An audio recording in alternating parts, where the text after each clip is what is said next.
know what you're thinking. You're thinking, fuck me, Ian Sterling's let himself go, hasn't he? If you don't know who Ian Sterling is, he's a Scottish stand-up comedian. He's the voice of Love Island, and this is exactly how he'd look if he had 3 palmos a week for 30 years. It's great to be here. I'm loving this stage, by the way, because I can see down all your tops. Man, put them away. I've never played Longlands before, though. It's a fucking brilliant gig. There's plenty of people here, loads of friends and family, and I don't think I've ever had this many eyes looking at me. It's quite serious. But I just want to get one thing out of the way early doors. You're all in a really good mood tonight. Everyone's in a laughing mood. I need that. I am very, very needy as a comedian. So if you can keep that going, that would be amazing. I'm the kind of guy that will send a message on WhatsApp, and then 5 minutes later I'll be looking at my phone thinking, where's my lol? Where's my laughing emoji? I've even got a fucking thumbs up. See, this is how it works. I make a joke, goes in your ears, in your brain, you go, ah! And I love it. I'm absolutely addicted to that. I'm too addicted to that, because on WhatsApp, in the family group chat, even if we're talking about a missing pet, I'm making jokes. I don't care that my mum's in bits because the dog's gone missing on Redcar Beach. I'm telling her that she's saving on burial costs.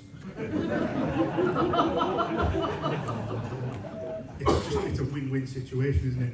And do you know what? If the dog doesn't come back, she doesn't have to make that little shrine with the dog collar on the fireplace, you know. Didn't go down well.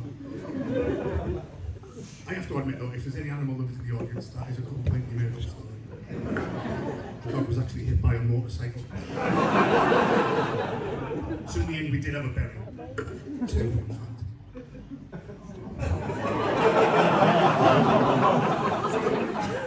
Oh, you got there eventually, thank you very much. As Jimmy said, I've been doing comedy the same sort of time as him, 5-6 months or so.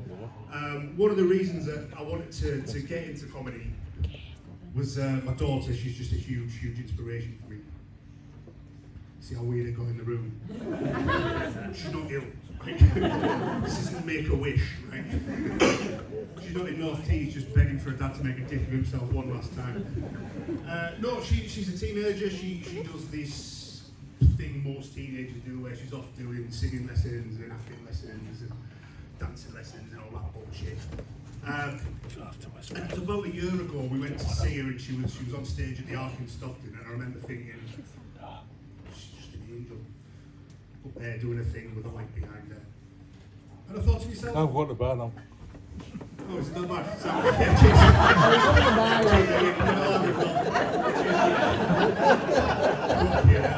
They're all whispering there. But I'm looking at her on stage and I'm thinking, if she can put so much blood, sweat and tears into something this shit, then I can do the same thing and I can tell a few jokes on stage. So that's why I'm here tonight, guys. That's why I'm here tonight. I've got another admission for you though. Well, actually Jimmy's already let the cat out of the bag. I'm not actually a borough lad. I know I sound like a borough lad. I'm not actually a borough lad. But I do everything a borough lad does. Yeah, I do everything a borough lad does. Apart from cocaine. It's not that I don't want to, but when you see the size of this nose, can you imagine the bills? Jesus Christ.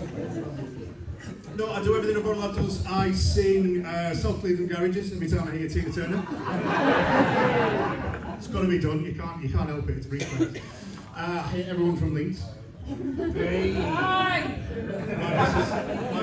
That'd be done. That'd be done. Boy. I love a Palmo, clearly, for the size of me. It's actually another one of the reasons that I'm doing this. So have you seen those Manjaros advert? Not the injection, you know, the restaurant. I really wanted to pick on someone there, but I'm not going to do it. There's a lot of people in this room. Has anyone seen those adverts with like the sports stars, the boxers, eating the Palmos and that? Or is it just me? Yeah, we've all seen them. That's good. Absolute bullshit. I've never once seen Floyd Mayweather come out the Empire on a Saturday and go, oh, fuck, they murdered my He's never done it. He's never done it, has he? So that's the level of fame I want to achieve. I want to get just famous enough to get free palmos from my Giles. So I'm having it. Free palmos, going for it. But like Jimmy said, I grew up in Thornaby. I'm not a borough lad, I grew up in Thornaby. Thornaby is a very, very strange place. It's the fun fact about Thornaby, it's the only place in the world where there's more fridges in front gardens than there is in kitchens. What a place. Some very strange things happened to me in Thornaby when I was a kid.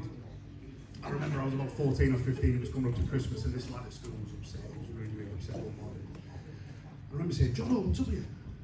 He said, "Lost it, I can't believe it. Mum and Dad's house with bourbon last night." I said, "Oh, you're joking." I said, "Did they take much?" He said, "Yeah, took the telly, took a PlayStation, and before they left, one of them took a shit in the kettle." That's unfortunately a true story. But two things crossed my mind. Two things crossed my mind when he told me that. The first thing I thought was, who stops a burglary mid-burglary to have a shit in a kettle? What kind of horrible man are you? That's not even a burglary, that's a hate crime. And secondly, at what point did his mum notice?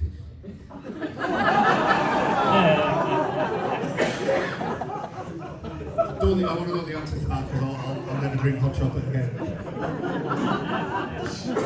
It's a strange place. I was in the Griffin a few weeks ago. Anyone know the Griff? Anyone regulars? There must be. Everyone knows the Griff. I used to work there years ago. It was fucking brilliant. Everyone says it's haunted, but things just go missing because they get nicked. So I was in there, sat in the corner reading the newspaper on my phone because I'm not an animal. And these two ladies walked in and I was stunning. Everyone in the pub turned to look. I'm not made up. And between them, coming through the door, spotted a fella. And he spotted these two ladies. He's following them up to the bar. Now, if I describe this fella, ladies and gentlemen, it's similar to what I'm wearing tonight, but bear with me. Ripped jeans, black t-shirt, no sleeves, mullet, little Hulk Hogan moustache. He looked like he'd been kicked out of an 80s rock band for looking a bit too rapey, you know. So he's approaching these two women and I'm thinking, what's his opening line going to be? And you could see everyone in the pub was watching just to see how this interaction was going to go down. As he reached them, he pulled this little thing out of his pocket and he went, "All right, ladies, how's it going?"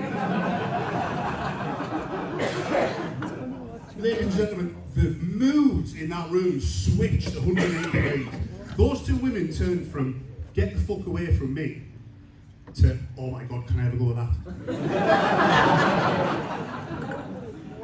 10 minutes later, he's leaving with one under each arm, like a white Snoop Dogg. And as he walked past me, he looked at me, he winked and he goes, "It works every fucking time, that's it." He knew what he was doing. It's not his first rodeo. Last story about Thornaby before I go. As I grew up in the town centre the last few years, I mean, I'm 40 in a couple of weeks, so it's very different to when I grew up there. When I grew up there was just a bandstand that stunk of piss. It's very different now. Everyone's laughing, saying yes. Everyone knows there's a pissy bandstand. Let's go to Greg's. There was a fella up front and he was begging for change. And I thought, I'll tell you what, I'm going to buy him a sausage roll. It's something really fucking good on social media. So I'm practicing my selfie angles, trying to get him in the background. So I went and bought him a coffee, bought him a sausage roll. Come out and I handed him the food. And he looked up at me and he went, "Can't eat that, mate, I'm vegetarian."